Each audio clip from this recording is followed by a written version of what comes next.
সারা দেশে নজিরবিহীন সংঘর্ষে রাজধানী সহ ১৭ জেলায় পুলিশ সহ ৭৭ জন নিহত হয়েছেন।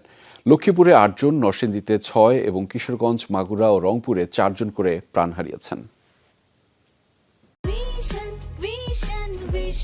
100% কপার কন্ডেন্সারে তৈরি ভিশন ফ্রিজ, তাই গুণে মানে অটুট থাকে বছরের পর বছর। আন্দোলন ঘিরে সিরাজগঞ্জে দিনভর চলে সংঘর্ষ। আন্দোলনকারী ও বিরোধীদের সংঘর্ষে নিহত হন রায়গঞ্জ স্বেচ্ছাসেবক লীগের সভাপতি আলামিন ও সাধারণ সম্পাদক গোলাম সারোয়ার। এছাড়াও জেলা যুবদলের সাংগঠনিক সম্পাদক রঞ্জুর রহমান ও ছাত্রদল কর্মী সুমন আহমেদও প্রাণ হারায়।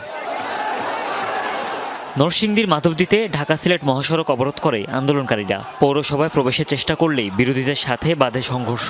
এক পর্যায়ে সংঘর্ষে চরদিঘলদি ইউপি চেয়ারম্যান আওয়ামী লীগ নেতা দেলোয়ার হোসেন শাহীন ও সদর উপজেলা স্বেচ্ছাসেবক লীগের সাবেক সভাপতি মনিরুজ্জামান নিহত হন। এছাড়াও হতাহতের আরও খবর পাওয়া গেছে। মাগুরাতে দুপক্ষের সংঘর্ষ ঘিরে প্রাণ ঝরেছে, মারা যান মেহেদী হাসান রাব্বি। রংপুরেও সংঘর্ষ ঘিরে মৃত্যুর ঘটনা ঘটেছে। দুপক্ষের সংঘর্ষে প্রাণ হারিয়েছে সিটি কর্পোরেশন কাউন্সিলর ও পরশু থানা আওয়ামী লীগের সাধারণ সম্পাদক হারাধন রায় ও তার ভাগ্নে কমল। এছাড়া নিহত হন মাসুম ও খসরু নামের মহানগর যুবলীগের 2 কর্মী। ফেনীতেও অসহযোগ আন্দোলন ঘিরে চলেছে ধাওয়া পাল্টা ধাওয়া। মহিপালে দুপক্ষের সংঘর্ষ ঘিরে প্রাণহানির ঘটনা ঘটে। সিলেটেও দুপক্ষের সংঘর্ষ হয়। গোলাপগঞ্জে আন্দোলনকারী ও বিরোধীদের সংঘর্ষে ঘটেছে হতাহতের ঘটনা।